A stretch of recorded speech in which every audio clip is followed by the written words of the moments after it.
Hello, my dear friends. Today we are virtually gathered here for a very interesting session called The Dollhouse Project by Miss Ruchika Nambiar. Ruchika is an Indian artist, designer, and writer. Her work ranges across media from books and graphic memoirs to dioramas and interactive social media stories like the Dollhouse Project. Her work is interdisciplinary and focuses on finding creative, non-linear ways to capture and represent experience through narrative. She also runs a design consulting practice for brands and businesses, as well as a mentorship program for young artists and designers. Today, the artist, designer, and writer will walk us through her latest venture, the Dollhouse Project, a whimsical story set in a miniature that follows the life of her 5-inch alter ego, Little R. Conceived as an interactive social media narrative, the project finds new ways to have Little R interact with the world and become more real with every passing season and episode. Ruchika will take us through a wide variety of processes that went into the miniaturization, mimicking textures, recreating furniture in miniature, replicating architectural details like molded panels, herringbone floors, using a combination of laser cutting, 3D printing, and handmade processes to bring this miniature home to life. Today's session is presented by Shree Cement Limited. My dear Ehsaas women, let us sit back, relax, and enjoy the journey into the mini world of Ruchika. Thank you so much, Praneeth, for that introduction. And I want to especially thank the team at Prabha Khaitan Foundation, especially Lopa, Manisha, Anindita, for giving me this chance to present this project to all of you today. So let me just share my screen again. So again, like I said, I'm very grateful to be presenting this this project to this group of women, and I'm very grateful to the Prabha Khaitan Foundation for letting me showcase this project to all of you. So this session is I'm going to be talking about my latest art project, the Dollhouse Project. But before that, let me just tell you a little bit about myself. I'm a 29-year-old artist, designer, and writer based in Bangalore. My practice is very interdisciplinary, and I combine art, design, and writing to create storytelling and narrative experiences. To give you some background, I majored in visual communication design from Srishti Institute of Art, Design, and Technology here in Bangalore. After which I went on to work for a year in my college itself as a research assistant. During my time there, I was basically acting as a project coordinator for Art in Transit. And Art in Transit is a public art lab that creates art and design interventions in and around metro stations in the city. So my work there involved, kind of coordinating the project logistics, as well as, I got to work very closely with, the graduating students on their thesis projects. And then after that, I went on to spend 3 years as a senior interaction designer at Harman International, which was completely on the other side of the spectrum, a very corporate job. I worked in their UX strategy team, and my work was basically a mix of branding, marketing, and customer solutioning. And after 3 years there, I then went on to develop my own independent practice. And I work on a host of different creative projects and endeavors on my own. For example, one of which is The Breadcrumb, which is a graphic memoir that I wrote and illustrated. It's a coming of age story that touches upon themes of individuality and mortality. The Lilliput Proletariat is a public art installation that I'd created under the Art in Transit project, it's located in one of the metro stations in Bangalore, and it's basically it's a very intricate layered image that tells this very detailed dystopian story that critiques ideas around progress and urban development. So it's basically It's almost like an aquarium style display where the illustration is constructed layer by layer to create a 2D diorama. My research work deals in the areas of cultural philosophy, anthropology, and media studies. So the book I'm currently writing, it deals with how our mind processes experiences, turns them into concepts, how the media we consume informs our understanding of the world around us, and how it affects the way we navigate real experience. Apart from that, as Praneeth mentioned, I also do design consulting for brands and businesses. I mainly work on brand strategy and publication design for my various clients. And I've also recently begun the Creative Finishing School, which is a personalized mentorship program where I basically work with young artists and designers to help them figure out their career trajectory, build their portfolios, and shape their practice in a holistic manner. And finally, another project that I've recently begun is The Quaver, which is an online cultural critique magazine that aims to pick out exemplary pieces of media, whether it's a movie or a book or an episode from a TV show or even a video game, and then publish detailed long-form critiques and analyses of them. But all of that aside, the project that I'm here to talk to you about today is the Dollhouse Project, which is one of my most recent art projects. The project is something that I had conceived of back in 2015, but I've only been able to properly realize it in the last 1 or 2 years. So in a nutshell, it's a whimsical, it's a comedy drama, and it's an interactive social media story that is set in a miniature parallel universe. And it basically follows the life of my miniature alter ego, Little R, as she makes her way through the trials and tribulations of miniature life.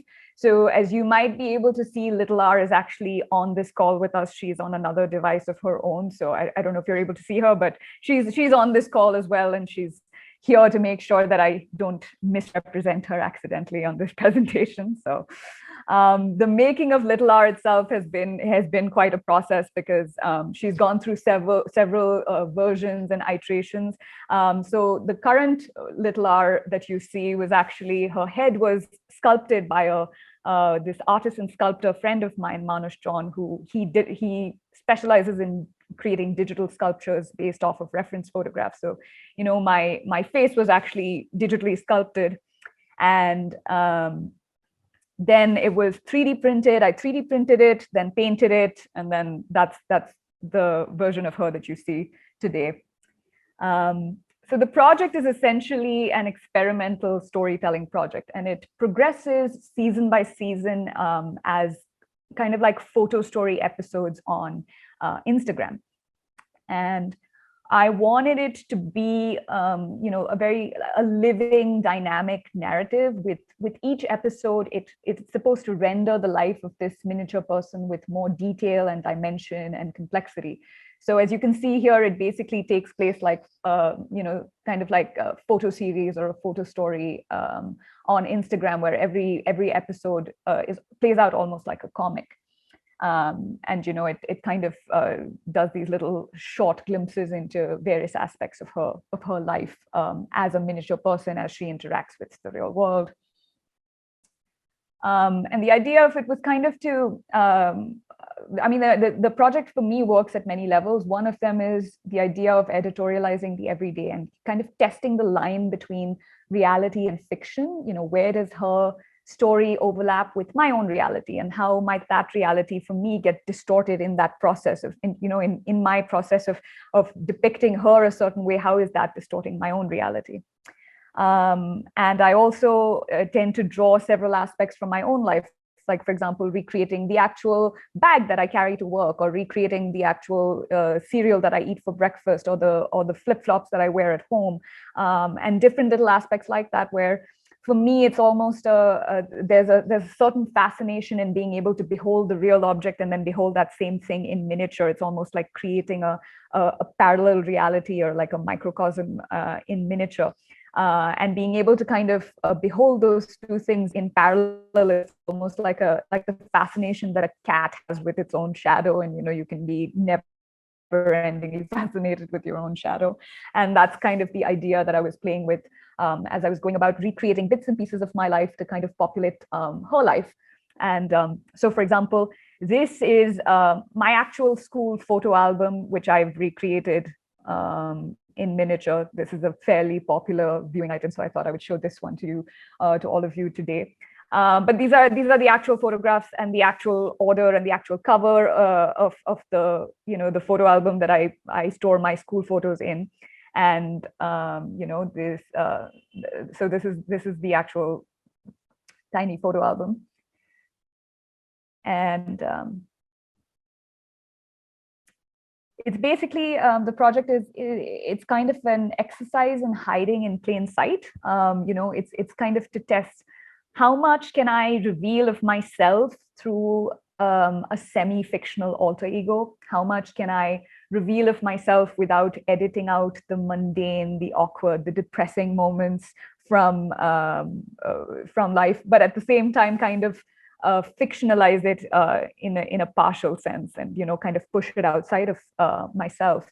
And in that attempt, I've tried to make the story kind of very dynamic, and it interacts with the real world in a very active way.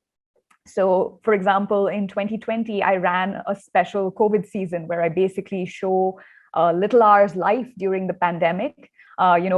She at the time she didn't have a dollhouse, and she didn't have a home, so she was living out of a drawer in my study. So she had to make this long trek to go and wash her hands, or she didn't have any plumbing in her drawer, and she didn't she's waiting for her house to be built, and it's not construction is halted because of the lockdown. She's just coming up with imaginary friends in her isolation, and different little episodes like that. I kind of wrote and produced for this special COVID season. So I try to find ways to kind of contextualize the narrative within real life scenarios and within things that are happening in the real world, so that people are able to connect to her story. And it's not something that's happening in an entirely fictional space, but it has all of these intersections with the real world. Another thing that I like to do in the project is I use digital post-production techniques.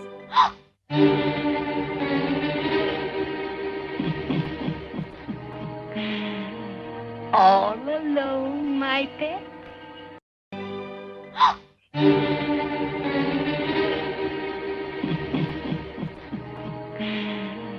All alone, my pet?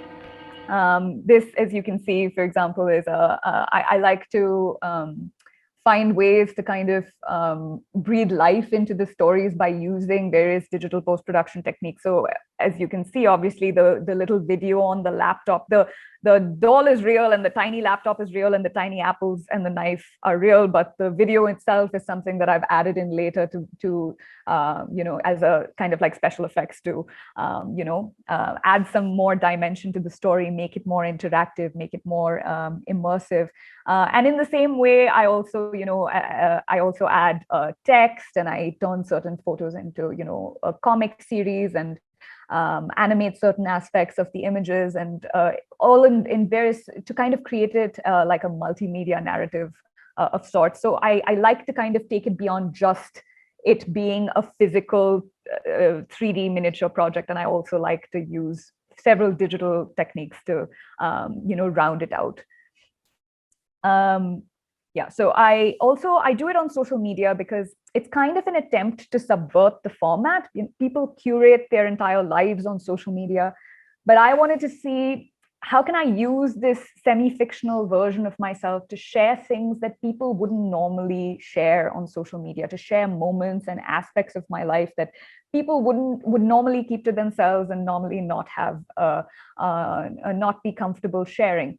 And the idea was the ability to share that, or the comfort to share that, kind of comes from the process of pushing it outside of myself, and kind of projecting it onto another version of myself who's kind of partially fictional and not entirely real, and that allows her to be kind of a vehicle for stories that I may not necessarily be able to tell myself, like things that make me sad, or things that make me angry, or things that make me depressed, or things that make me nervous, and things that I normally would never share myself anywhere on social media, or with the general public. But I wanted to kind of test that line and to see can I push it outside of myself, and how does the fictionalization then help me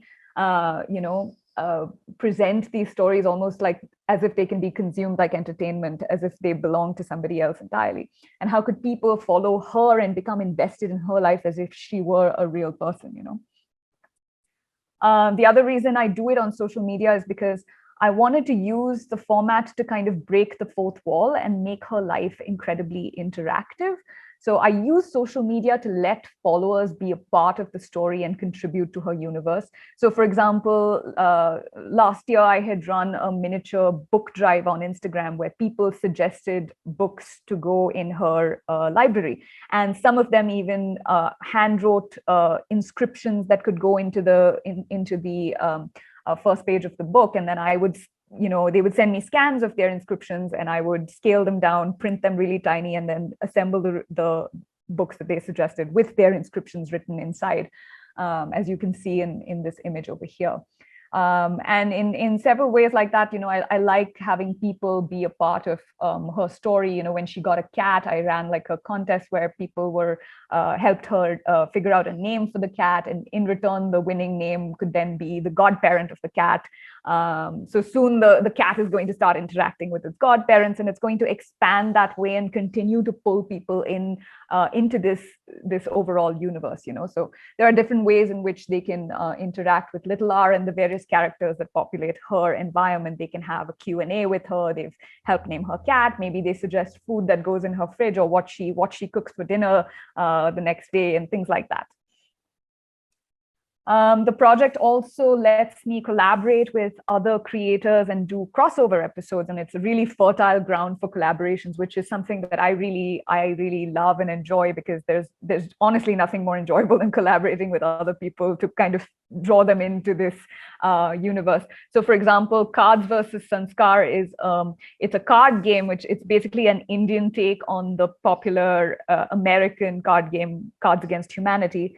And it's a great game, and I know the people who've created it, and we've kind of collaborated to create like this miniature version of the game where little R does her own miniature unboxing, and she plays a few rounds of the game with her own tiny set of cards. So I get to do crossovers like that and collaborations like that, and that's always an enjoyable portion of the project.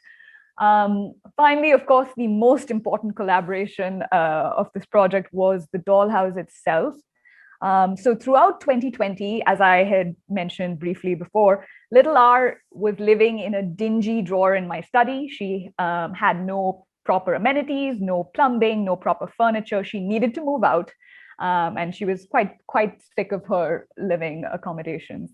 So as a centerpiece of the project, I have always wanted to build her a house of her own, and I wanted to create an environment in which her stories could play out. And thus was born the dollhouse itself. So this is what the overall the dollhouse looks like, and yeah.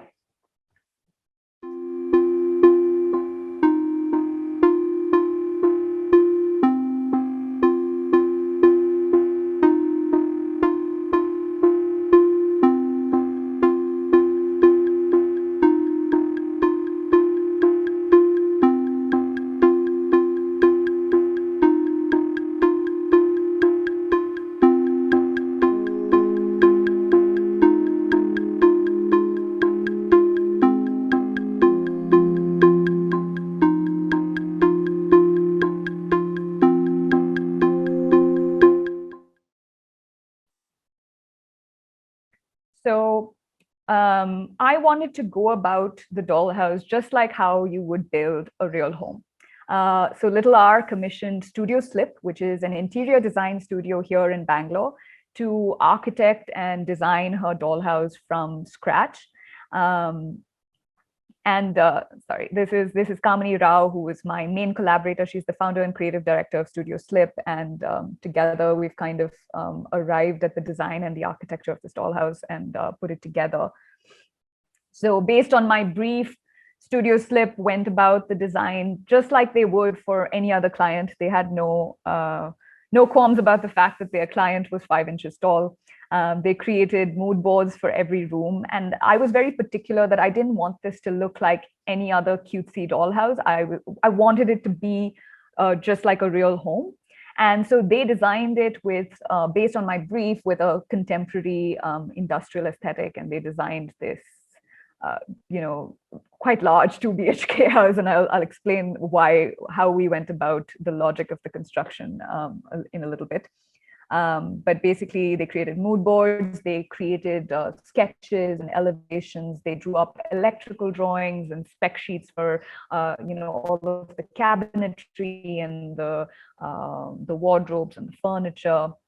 And collaborating with actual interior designers gave this project a new dimension, and it quite frankly made this house what it is today, because the way that they approach a project and the way that they think about detailing and colors and textures is something that I wouldn't have been able to do on my own. I mean, I'm a graphic designer and I have decent design sensibilities, but at the same time, the devil is in the details, and they were able to approach the finer details and the nuances of the interior design in a way that I never could have on my own.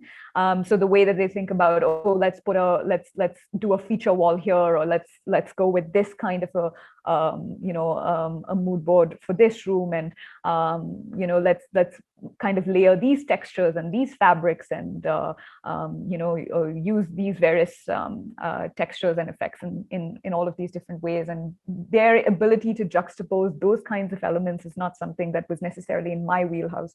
So it was very, very useful and kind of empowering for me to have collaborated with them, and so that it could kind of take the design of the house to the next level.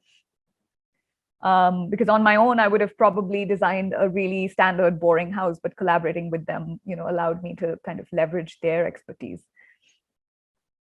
This is a view of the master bedroom from top down. And then, based on their designs, I went on to construct the dollhouse in miniature over a course of about 8 months. It was constructed entirely in 1:12. Typically, full dollhouses are usually constructed at a slightly smaller scale, like 1:24 or 1:48, so that they can comfortably fit on your desk.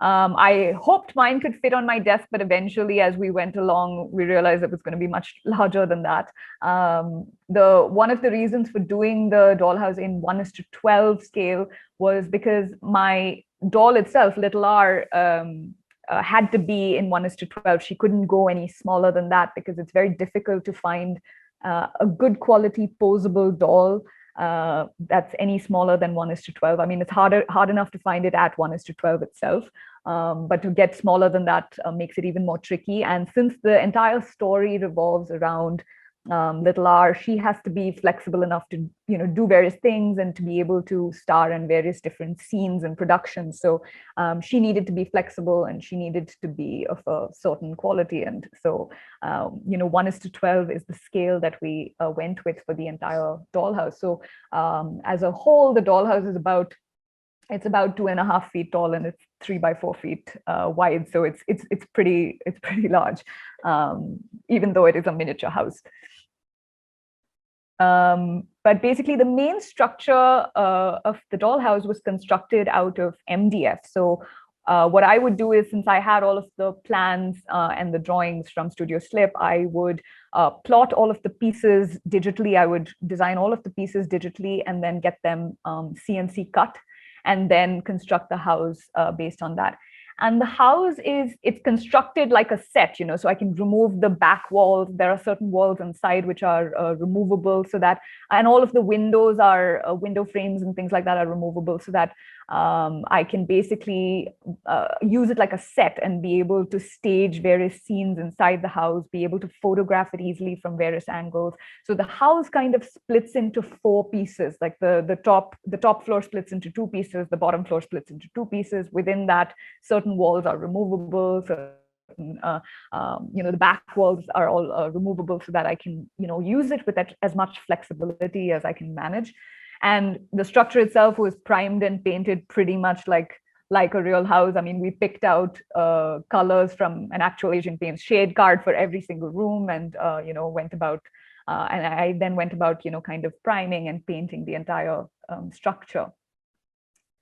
Several textures and effects were mimicked using paint too. So for example, as you can see at the wall behind the staircase has this rammed concrete effect, and that was basically achieved using paint, where I was kind of sponging black paint onto gray paint and creating like this sponged effect, and then kind of splattering dots of black ink to create that rammed concrete effect.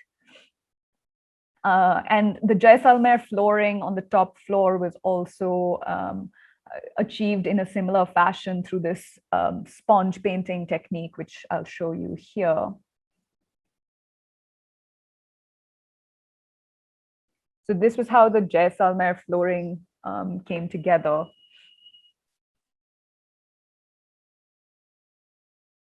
And then once it was painted, it was, kind of varnished to give it that gloss and sheen that you have with marble.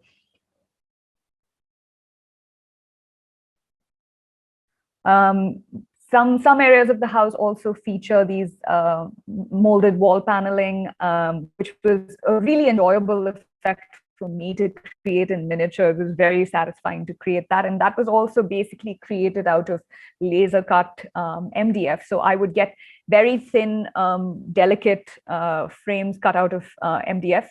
And then I would basically stack them on top of each other and stick them, as you can see in this video here.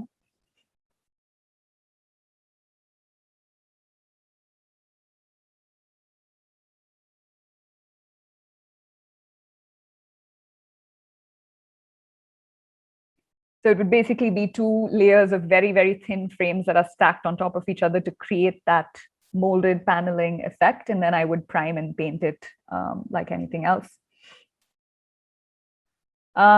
We also, a huge portion of the process also involved selecting real furniture that I could then recreate in miniature. And we spent days scouring various furniture websites. And the advantage with this project being executed in miniature is there's no real budgetary constraint the way you would have when building a real house. We could basically, pick furniture from brands like West Elm and Restoration Hardware and Anthropology. We went and used Jaipur rugs and Jaisalmer flooring, and there was really no limit to the possibilities from a design perspective. We could basically mix and match from all of these different places, and things like location or budget weren't really a consideration when we were picking out furniture and accessories for the house. And then all of the furniture as well was laser cut out of various MDF of various thicknesses. So as you can see here, I would get all of these different pieces laser cut, whether it's the frames of the furniture, whether it's the window frames and things like that. All of these various things, I had literally hundreds and hundreds of different pieces that I would have to index separately and be able to catalog and then later sort and organize and put together. So I would have different pieces like you can see here in the pictures and the videos here. And then I would then go about assembling these. So these are what the skeletal furniture pieces looked like before they were painted, before they were upholstered. So you can see there's like a chair, a console table, a wardrobe. All of these different pieces were basically put together with these laser cut pieces. I would then kind of stick and assemble them and put them together like this. And then furniture, of course, was created to mimic real furniture pieces. So I'll just show you a couple of examples of what that looked like.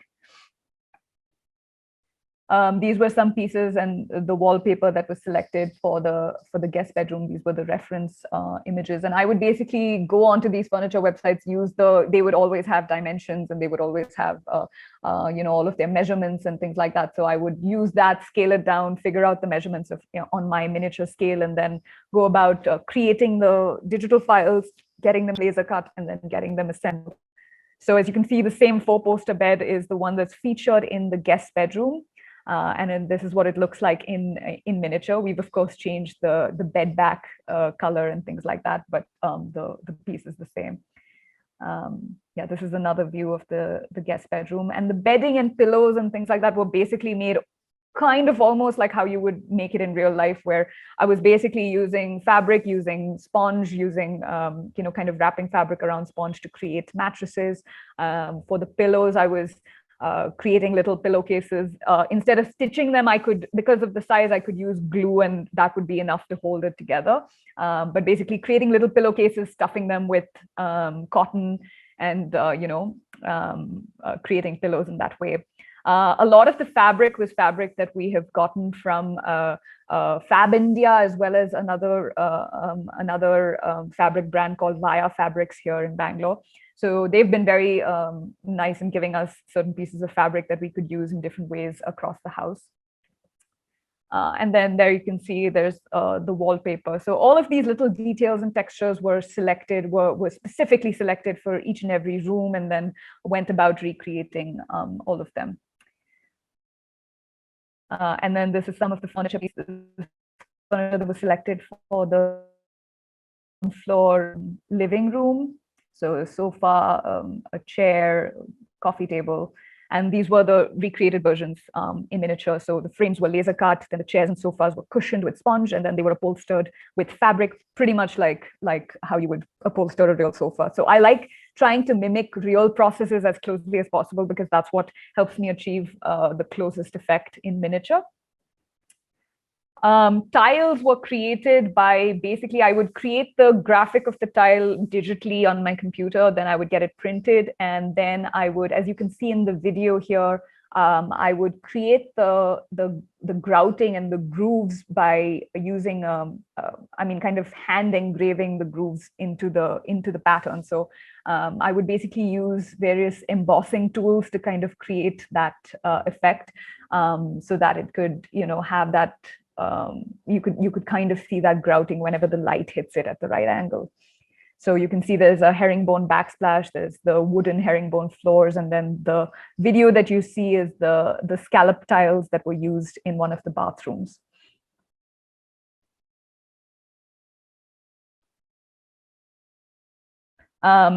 Exposed brick was also done in a similar fashion, just that I would print it onto sunboard or foam board.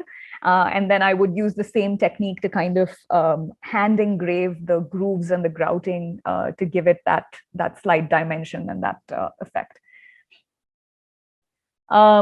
The rugs across the house were quite special to me, because we got to collaborate with Jaipur Rugs, and we used 5 of their designs across the dollhouse. This is one of them, where we were able to, so basically I would take the design, the digital design, and then print it on fabric, and then wrap it around a very thin sheet of foam so that it could get that slight height and dimension and start looking like a rug.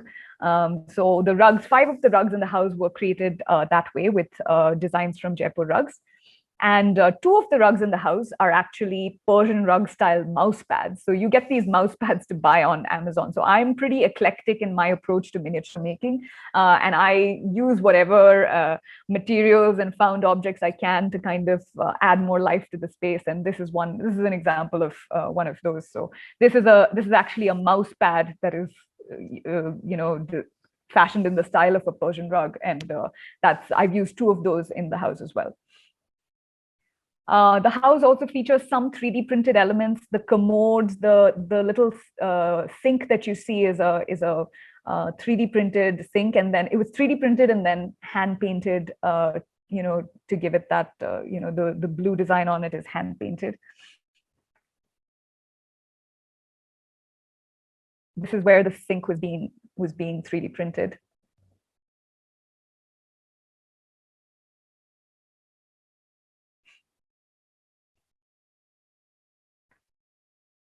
And then, as I said, I've also used several found objects and miscellaneous objects. So for example, the little planters that you see in the corner here are basically large jewelry making beads. So you get novelty beads, and they're basically those large beads that I have used to kind of turn into pots and planters and things like that, and vases across the house. And those have come very handy for me. I also use jump rings and other accessories to create doorknobs, cabinet handles. All the cabinet handles that you see are actually jewelry making pieces. And same goes for all of the the bathroom, the faucets, the towel rings. They're all various little odds and ends that you use in jewelry making, and I find those to come really handy in my process. So something that I really liked doing in the house was bringing in elements from the real world. And despite being a fictional space, I wanted the house to be very much rooted in the real world. This staircase gallery wall is very special for me because it's actually created with little plants and flowers and leaves that I have picked from my own garden, from Studio Slip's garden. We kind of collected all of these little things, and then I press dried them for a couple of weeks, and then framed all of them.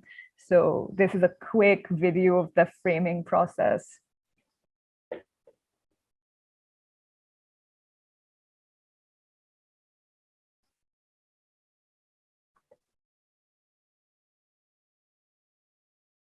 And similarly, the Dollhouse art collection is also very special for me because it is acquired from real artists. I reached out to about 15 artists across the world, some of whom I know personally and I've studied with, and then some of whom I don't know personally, but I'm fans of their work and I follow their work online. And people have been incredibly kind and generous in donating pieces to the Dollhouse art collection. So we have pieces from 15 artists in total. One of which is a piece by Noel Fielding, who is, if some of you might know, he's the British comedian and artist. And I've been quite a fan of his for a very long time. So I was very happy to acquire this piece actually from his art dealer, who allowed me to, kind of buy this piece for the Dollhouse. So that was very special. Similarly, there are several other pieces that have just been contributed pro bono by various artists, like this piece in the foyer by Indian illustrator Vivan Kamath. There's another piece by artist Pratik Vatash, and there are several more like that, which you can probably see on my Instagram.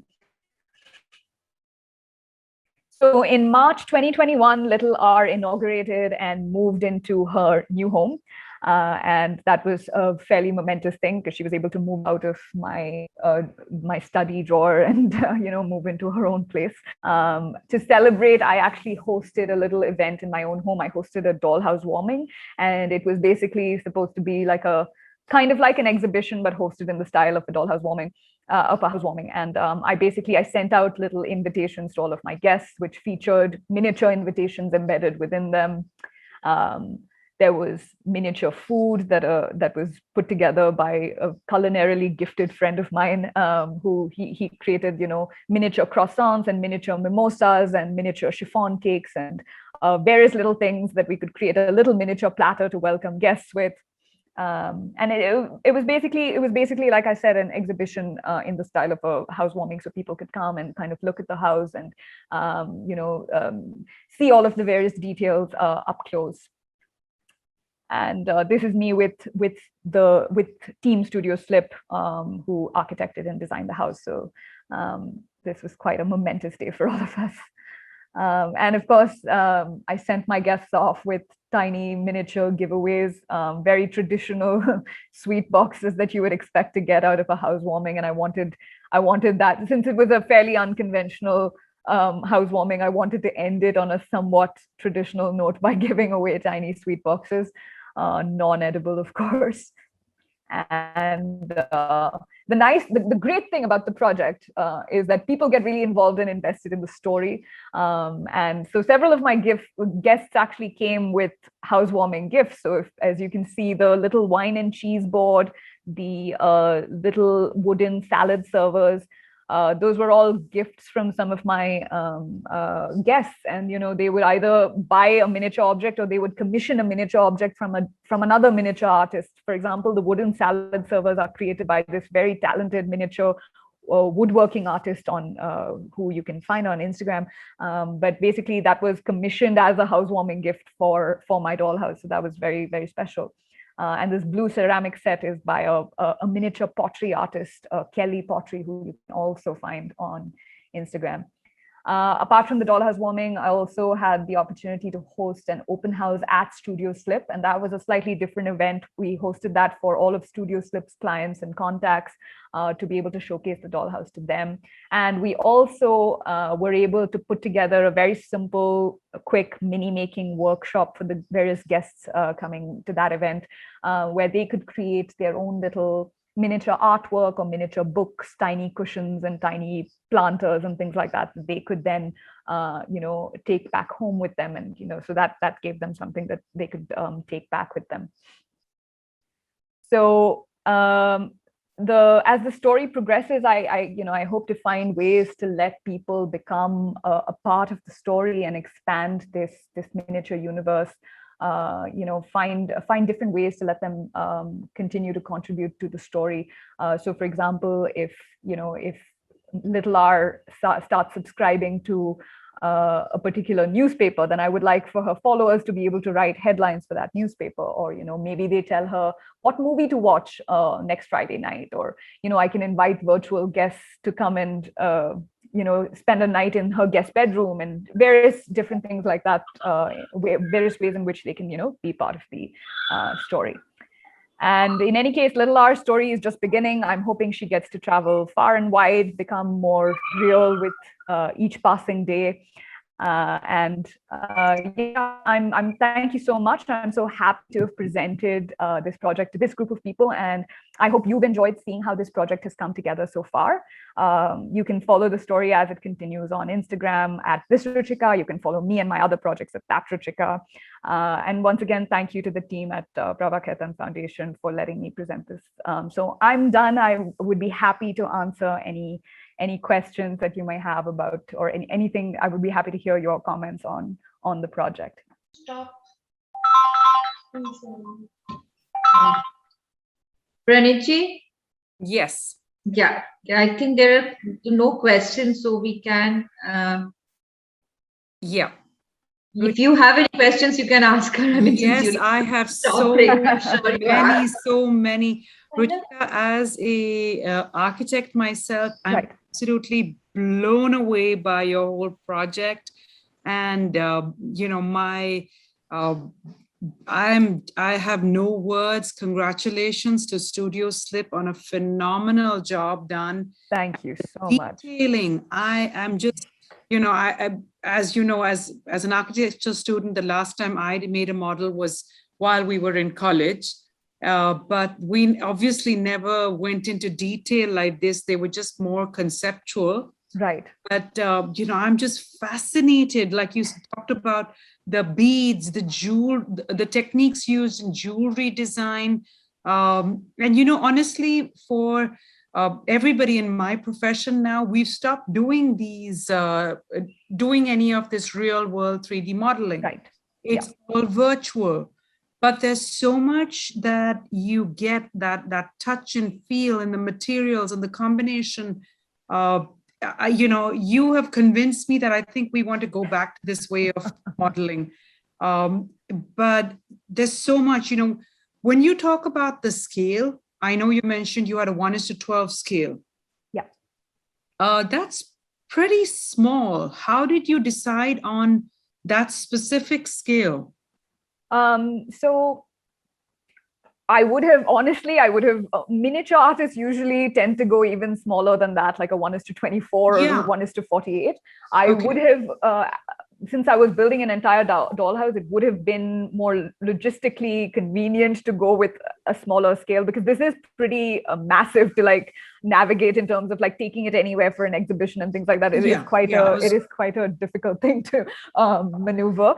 But at the same time, I couldn't really go smaller because, like I was saying, my doll had to be 1:12 because to get a posable doll smaller than that, a good quality posable doll is very difficult to get it any smaller than 1:12. In fact, the most posable dolls you get are in fact in 1:6, which is double the size. And I definitely couldn't have gone with that scale because that would have been huge. way too big. But thankfully, I was able to find a 1:12 doll that is a very good quality silicone posable doll that, you can, because it's a storytelling project. So the doll has to be able to do several different things. I have to be able to stage her in different scenes. And so I needed that flexibility in terms of scale. And that's why I ended up going with 1:12 for the entire project. If I was just building a dollhouse and it had nothing to do with with the doll or anything, I would have actually gone way smaller. There are times, recently I kind of created a tiny kitchen scene, which was literally just 3 by 4 inches entirely, So I very much like going smaller when it comes to large scenes and, things like that. But 1:12 was finally the scale that I ended up going with, to taking into account all of the various factors to do with the doll and the storytelling and everything. Yeah.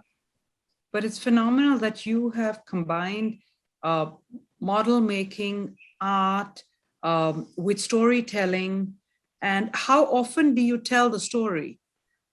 So I'm still kind of getting into a regular rhythm with the episodes and things like that. But I do seasons with about, say, 9 to 12 episodes per season. And so producing each episode, it usually takes about a day per episode to kind of put together, to get planning and writing it happens beforehand, writing out the episode and figuring out what are the scenes I need and kind of planning that in advance, but then actually producing the episodes, staging the various scenes, photographing them from all of the various needed, and then kind of processing them digitally, figuring out, okay, how am I presenting this in like a comic style? Where am I adding text? Am I adding some animation to it and things like that? And figuring out all of the digital post-production later. So all in all, I would say roughly one episode takes a day to fully properly produce, or maybe 1 or 2 days to properly produce. I, of course, batch it in various ways and organize my time to do several at a time and not do them one at a time. But basically I put out a season on Instagram, and then I start with, I publish maybe about 9 to 12 episodes in a season. Apart from the episodes, I also, kind of showcase some more casual content, like maybe there's just a picture of, what it's like for her on a Saturday morning reading by her at her window seat, or different ways in which she is kind of going about her life, her day-to-day life. So I do little shorter posts like that. I also do little story features on Instagram where, for example, there might be like people want to do like a Q&A with her, and they want to ask her questions, and they ask her extremely a wide variety of things, right from what music she likes to listen to what she's cooking for dinner the next day or whatever. So the people seem to like interacting with her. Ruchika, there is a question from Deepa Mishra. She's one of our Ehsaas women from Lucknow. Sure. She says that, hi Ruchika, thank you for this beautiful session. It was really nostalgic. I was just wondering that mostly it is seen that playing with dolls or dollhouse is heavily gendered towards girls, to the point that the boys find themselves excluded from or disinterested in dolls house play. And yet, given the space and the encouragement to explore dollhouse, they can be every bit rewarding, engaging, and important for boys. Don't you think we must have doll houses that ensure an inclusive approach? Oh, wow, that's quite a question. So I will tell you how I have personally approached this idea of a doll's house. So when I was growing up, I never particularly had a doll's house, nor did I really want one it was never a thing that as a girl I want a dollhouse.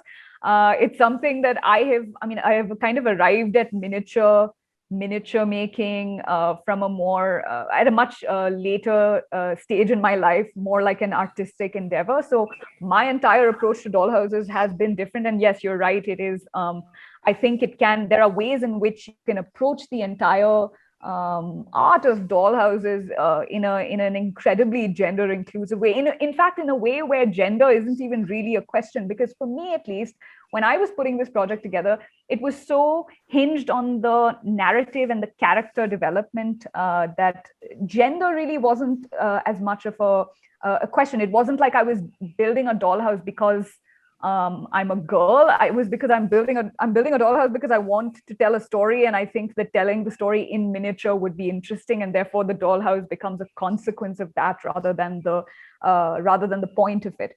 And specifically with boys finding themselves excluded from this overall space of dollhouses, I think.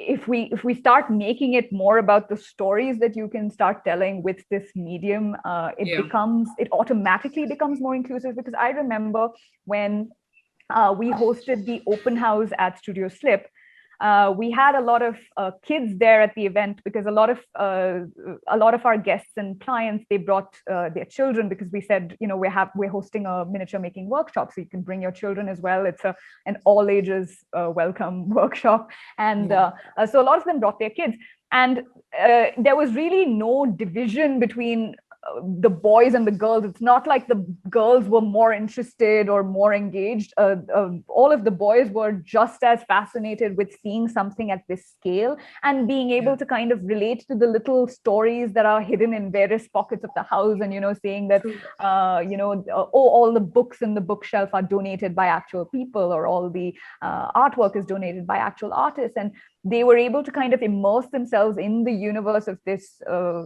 little person, and it had nothing to do with it being it stopped being just like a dollhouse to them. It was more like a story that they were becoming immersed in. And there was this little boy, I think he was about 5 years old, who was very interested in the life of little R, and he wanted to know more about her. And then he, in fact, during the mini making workshop, he painted like this little planter, which he was supposed to take back home with him, but he was very insistent that he gift the planter to little R as a housewarming gift. And that boy is only 5 years old.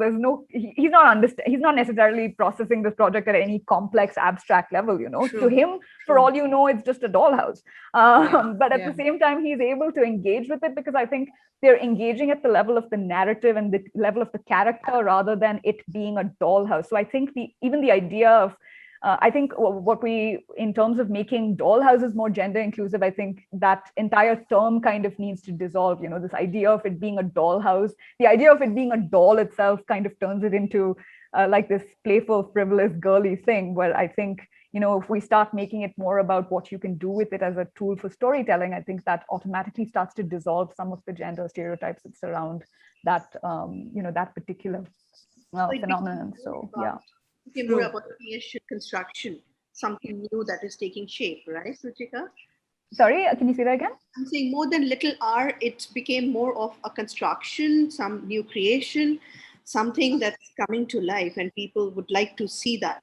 Yeah, definitely. And I also, if I were to kind of look back at all of the interaction that I've had on social media, there hasn't been too much of a bias in terms of gender. Like it's not like a majority of women are interacting with the project. People have been interacting in quite in equal measure, whether it's, to the point where I'm not even thinking, I have a greater number of female followers. That's not the case, because for me, everybody seems to be asking me questions. Some people are more interested in the miniature construction aspect of it. Some people are more interested in the storytelling aspect of it and want to know more about her life, but they're all finding these different ways to engage with it, men and women alike. When I run like an interactive Q&A session, or if I put out a question saying, what coffee table books should she be putting on her coffee tables? And then people are interacting in equal measure. There are men who are, sending, and from different age groups as well, So I think an advantage with the miniature format is it's so, you can so instantly become immersed in it just because of the sheer scale of things. And, you to be able to see something realistic happening at a much smaller scale is so instantly immersive that I think all issues and questions of gender sort of immediately go out the window, because you just really want to know more about what's happening in this particular space. So I think that's I haven't thought about it really too deeply until this question came up, but for sure, I think the project has been a nice way to kind of dissolve certain gender-related ideas around dollhouses, for sure. I think we are out of time. Sure. I am going to wrap up by saying a big, huge thank you to Ruchika for this absolutely fabulous session. We relish the trip into your miniature world. Thank you. Thank you so much. No, not at all. The pleasure has been all mine, really. It's such an honor to present to this group of people, for sure. Every single detail, passion with which you undertook the project. And I want to thank our presenter, Shri Cements Limited, and also take this opportunity to thank all our Ehsaas women present here today. We hope to be the part of many more such interesting sessions organized by the Prabha Khaitan Foundation. Till then, goodbye, folks.